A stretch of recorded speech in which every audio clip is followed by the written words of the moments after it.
My name's Jimmy Hyslop. I'm a beef specialist with SAC. My task this afternoon is to tell you a bit about one of the projects we've been doing on behalf of AHDB Beef and Lamb. It's called Alternative Lifetime Growth Paths for Beef Finishing, and it's all about the various different ways in which we can take finishing cattle through their life cycle from the point of weaning to the point at which we sell the carcass into the human food chain. Now basically there are four fundamental systems with finishing beef cattle that we can use. There are short duration intensive finishing systems. There are slightly longer duration finishing systems where the animals will finish at about 18 months of age. This involves a suckling phase, a store phase indoors during their first winter, and a grazing phase when they're at grass. A slightly longer finishing system, taking about 24 months to get them to finish. Suckling phase again, forage store phase during the winter, out to grass in their second summer, and then back indoors for their second winter where they're finished on forage to concentrate diets. And a 30-month plus finishing phase where we can have suckling, forage-based store diets, out to graze again, forage-based store diets in the second winter, and then back out to graze again in their third summer, or even longer when they have to come back indoors and be finished again. And all these contrast with a short duration finishing system where it's just suckling and then straight on to an intensive, usually concentrate based diet where they finish very, very quickly at 12 to 15 months of age. So, lifetime growth path and beef eating quality. We did this work in conjunction with the University of Bristol because we were looking at overall animal performance, meat eating quality, and the finances associated with each of the various systems. We essentially tried to split it into three different systems of production: a short term, a medium term, and a long term duration system or growth path, and looked at what effect these different finishing systems have on animal performance parameters, things such as live weight gain, beef eating quality parameters, particularly things like toughness, and of course the thing that's really important is the financial aspects and the profitability associated with each of these systems of beef production. The animals we did it with were all Limousin crosses out of the suckler herd. We used both steers and heifers. We had 12 of each, 12 steers and 12 heifers on each of these three different production systems: a short, medium, and long duration system. The short duration animals were finished at 12 to 16 months of age. That was the overall plan. The medium duration animals were finished at between 18 and 26 months of age, whereas the long duration animals were destined to be finished at somewhere between 28 and 36 months of age. 24, 24 and 24 giving us 72 animals in total in this experiment. Just a wee bit of detail on how we did it. Basically, the short duration animals, we started the experiment when the animals were about a year old. Short duration animals never went outside. They stayed in a pen, actually this pen behind us here, and they were slaughtered over that first summer month at between 12 and 16 months of age on essentially a barley beef or a high concentrate diet. The medium duration animals, they went out to grass for that first summer. Then they came back indoors and were finished on a mixed forage concentrate diet, roughly speaking 50% of one and 50% of the other, and the animals were finished out of the house in November, January and March of that first winter. The long duration animals, again, started at about a year old. They went out to graze for their first summer. They come back indoors, put on a forage-based store diet for their second winter, back out to graze again for the following summer, and then in the final winter we brought them back into the house and finished them on again a mixed forage to concentrate diet where they were slaughtered in 3 batches at between 28 and 36 months of age. And these pictures at the bottom here just give you an idea of what a short duration system, a medium duration system with reasonably good quality grazing, and a long duration system with fairly poor quality grazing actually looks like in practice. If we turn to the sort of animal performance results to begin with then, what we've got on this slide is the live weight parameters at slaughter for these various different animals, both steers along the red line and heifers along the green line. For the short duration steers and heifers, the medium duration steers and heifers and the long duration steers and heifers here. And we can see essentially that as the animals got older, they did get bigger. It's not surprising, that's normally what happens. But the difference between the medium and long duration animals was actually pretty small. Short duration animals were a little bit lighter, but keeping the animals that extra 9, 10, 12 months of age didn't result in a huge increase in overall live weight at slaughter for those animals. The actual age of the animals did explain a lot of the variation, 70 to 90% of the variation in that data.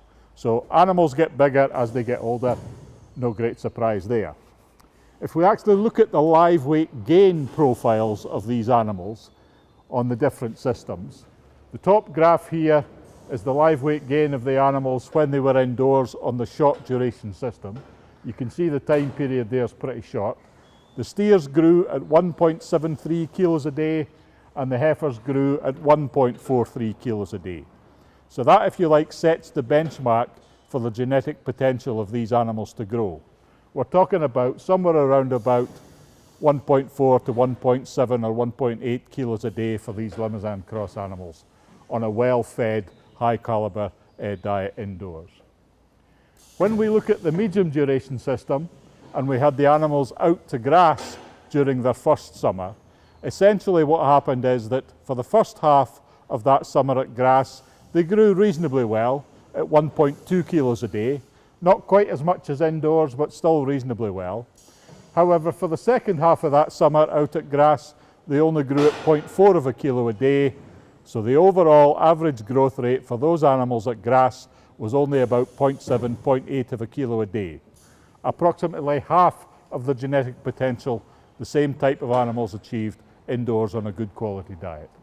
And actually, when we brought these animals back indoors and put them on a forage-based finishing diet, their growth rates went back up to about 1.3 to 1.6 kilos a day.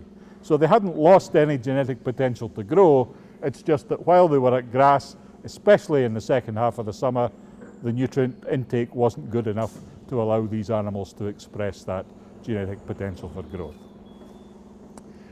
On the long-term growth path, of course, the situation was even worse.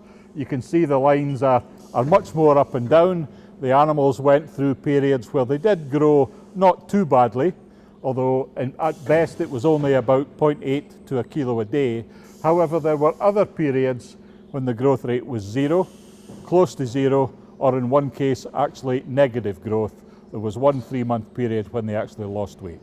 So you can see these long duration animals taking to 28 to 36 months of age to get finished didn't grow well at all on average, and there were periods when they actually grew at nothing or next to nothing.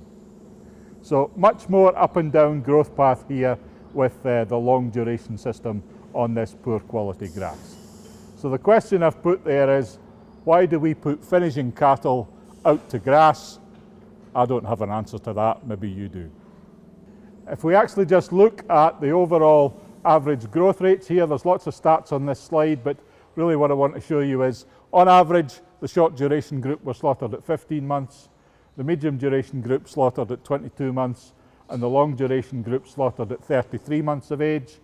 And the average live weight gain across all the steers and all the heifers was 1.58 for the short duration group, 0.96, so less than a kilo a day for the medium duration group, and 0.54 for the long duration group over the 2.5 years that they were actually on the project.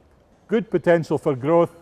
We're only achieving about 2/3 of it in the medium duration group, and we're only achieving about 1/3 of it in the long duration group. So the question still remains, why do we put finishing cattle out to grass? And the other thing to note here is that the number of days on farm that these animals actually took to get to that point where we could sell the carcass, for the short duration group it was 86, for the medium duration group it was 286, and for the long duration group it was 622. Days to slaughter is one of the key parameters that actually determine the profitability of beef production systems. And again, this just illustrates the sort of daily live weight gain for all the animals on the same graph. And we can see here, as I said, 1.5 kilos a day for the short, kilo a day for the medium, 0.5 of a kilo a day for the long. Why do we put these animals out to grass? Just to move on and look at the slaughter weights and carcass weights. In my view, the heifers were a bit light in the short duration system, so the average was only about 530 kilos, although the steers were up about 600. The medium duration animals, the average slaughter weight was 624, although it was 670 for the steers. And the long duration animals, the average was 671, and the steers were 712. So not a big difference again, as I said, between the medium and long duration animals. Carcass weights, just under 300 on average for the short duration, although around about 340 for the steers. For the steers up to about 380 and 400, on average 356 and 378. So again, a jump up from the short to the medium stage, but not a big difference between the medium and long duration stage. No significant difference at all in killing out proportion, average 56.5% across all the steers and all the heifers. Not surprising for the Limousin cross animals that we had on the study. Fat score and conformation score.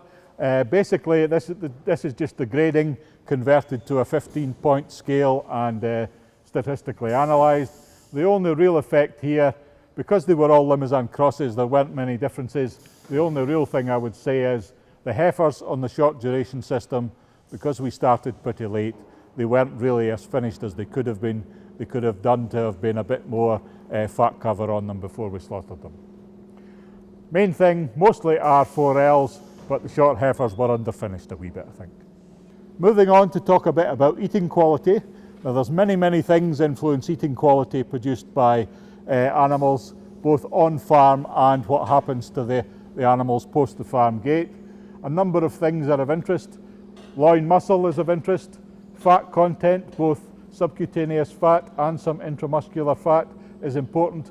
And then this thing that we're interested in as well is gristle, which you can see just a few lines of here dotted throughout the meat at various points. Toughness and tenderness in the strip loin is affected by a number of things, but particularly intramuscular fat and the gristle content in these meat animals. And we did do some analysis on some of these figures from steaks that we got from the animals after they had gone to the abattoir. If we look at the intramuscular fat content, on average we're talking about 1.8% for the short duration animals, 2.8% for the medium duration animals, and 1.8% again for the long duration animals. I think that's basically because of the diet that they were on just prior to the period they were slaughtered, and the medium duration animals were well fed throughout their life, and then they got a reasonable amount of concentrates just at the point at which they were being slaughtered, whereas the long duration animals were not really well fed throughout most of their life, and then the amount of concentrate in their finishing diet was a bit lower than the medium animals or indeed the short animals, so their fat levels were a wee bit less. Gristle in the strip loin, 1.6% of the strip loin weight for the short duration animals, 1.6 for the medium duration animals, just under 2% for the long duration animals. So these older, much more variable growth path animals that took 28 to 36 months of age before they were slaughtered, they had definitely higher levels of gristle in the beef compared to the other two systems. And we see a similar sort of story when we look at the slice shear force parameter. This is a measure, or a mechanical measure of toughness or tenderness in beef. It basically simulates the force required to force a blade through a steak.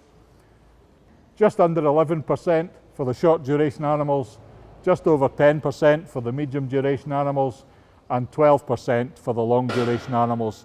So again, we're seeing results there that indicate that older animals with much more variable growth paths produce tougher meat. Same story for the gristle side and the slice shear force side. The older animals produce tougher meat. And this is just all the data depicted graphically.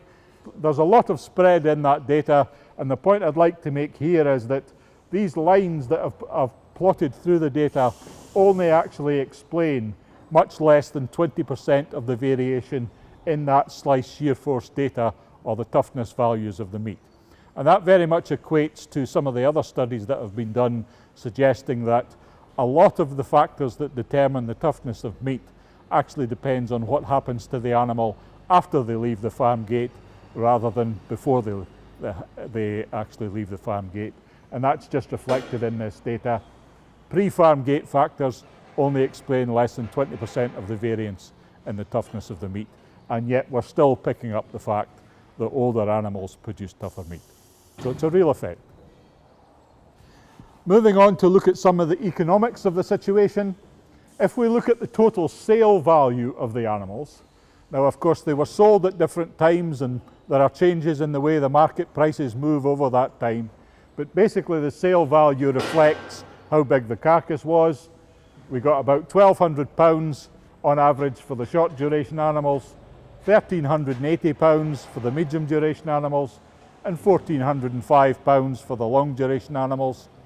So if you evaluate the success of your enterprise on the basis of the check that you get from the abattoir, you would think the long duration animals are the best animals to have. However, when we go on and calculate things a bit further and start to take feeders margin and then costs into account, the story changes a wee bit.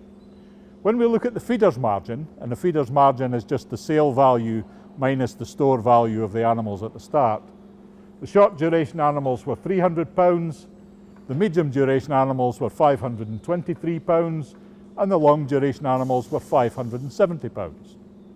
So again, if you were evaluating the success of your beef enterprise on the basis of a feeders margin, you would still think the long duration animals look great because it's the highest number.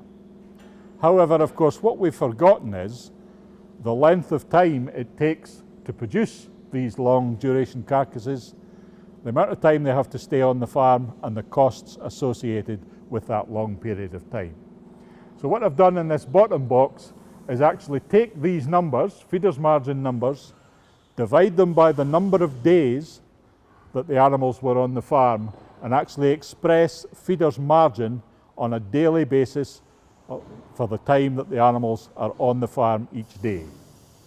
And actually the situation changes completely. When you look at feeders margin on a daily basis, the short duration animals leave a margin of £3.72, the medium duration animals leave a margin of £1.86 per day, the long duration animals leave a feeders margin of 91 pence per day. So on the basis of the total value, the long duration animals look good, but when you take the number of days into account, the long duration animals look much, much worse. Remember, the difference in days was 86 for the short, 286 for the medium, and 622 for the long duration animals. So that's why it's a lot less on a daily basis. And the total feed costs were £151 for the short duration animals, £305 for the medium duration animals, and £338 for the long duration animals. Long duration systems putting animals out to grass are not cheap systems, A, because the animals don't grow, and B, because you keep them there for a long, long time, and so they eat a lot of feed in total. Might be cheaper feed per tonne, but in total they eat a lot of feed. And again, if we just look at these graphically, basically you can see here that the difference between the medium group and the long group isn't that great, but the difference in days is 200 or 300 days. So for that extra 200 or 300 days, which is not far short of a year, you're not getting much extra benefit by keeping these animals a long, long time. And the feeders margin on a daily basis is much, much less. So we're getting to the stage now where we can ask the question, where is the beef supply chain going to make a profit in future years as subsidy declines? Well, what I've done here again is just to express these feeders margins on a pounds per head per day basis for all these different systems for both steers and heifers, and plot them on the one graph, and then put in the average costs both from this trial itself, which is the red horizontal lines, and the average industry costs published by QMS booklets or HDB beef and lamb booklets, which are the green lines in each of these different systems. So essentially, any dot that is above those lines is an animal that's made a positive net margin, i.e. it's made a profit, and any dot that is below those lines is an animal that's made a loss. So where is the profit potential for those animals on that graph? Is it the animals down here? Remember, if they're below the line, they've made a loss. If they're above the line, they've made a profit. Or is it the animals up here? Well, there's no animals down here made a profit. There's some of the animals up here made a profit, but a lot of them made a loss. And there's quite a few animals up here made a profit, and only some of them made a loss. Profit potential is here in short duration finishing systems. It's not here in long duration finishing systems. So, short duration systems are far more efficient. Whilst growth at grass can be good with good grassland management for the first half of the summer, overall it's not that good at all. It's only about 0.7, 0.8 of a kilo a day. And grass is not a cheap feed when the animals don't grow. Long duration systems can also produce less tender beef with more gristle, so it's not even a higher quality product. What we have to do is to look beyond things like the check that we get from the abattoir for every animal, what the cost of barley is on a pounds per tonne basis, and even what feeder's margin is. We've got to look at the total costs of beef production and figure out how we make a profit. Because if we don't make a profit in the future, the chances of staying in business are pretty slim. Fixed costs and total feed costs are very important. So what does this mean? Well, as we all probably know, the finishers are getting a lot less subsidy than they used to do, or they're going to get a lot less subsidy in the future compared to what they got in the past. So they're going to be looking for the cattle they buy to make more profit than they have done in the past. My view would be that they're going to look for these short duration finishing systems to make that profit. So those people who buy store cattle are going to be looking to buy cattle at younger ages so they can push them through the system quicker, turn them over faster and make a profit out of them. And by the way, that's good because it also reduces the greenhouse gas emissions that those animals produce on for every kilogram of beef they produce, so it suits the supermarkets and the government as well. So my guess is store buyers are likely to be looking for younger store cattle in the future compared to the store cattle they've bought in the past. So if you're a suckler cow producer, what does that mean? Well, basically it means instead of keeping your store cattle till they're a year old or perhaps even older, my view would be you sell those store cattle young, shortly after weaning, and keep more cows on the resources that those cattle free up on your farm. A suckler producer should be getting the calves away after weaning, keeping more cows so he's more calves to sell. That's what the beef supply chain needs if it's going to make a profit. Overall, of course, you still have to think about what the specific markets are that might suit your farm as a suckler producer, and there's a range of them. There's different calf types. Lowland producers might still go for the continental calf, store calf as the main market. However, some of the hill and upland cow types might be more suited to producing breeding heifers and selling breeding heifers rather than targeting the store calf trade as their primary markets. So the bottom line is, where's the profit? The profit is in the short duration finishing systems or short duration beef supply chains. It's not in the long duration beef supply chains, so the industry needs to move in that direction and finish cattle more efficiently, sooner, faster through the system, because that's where the profit is.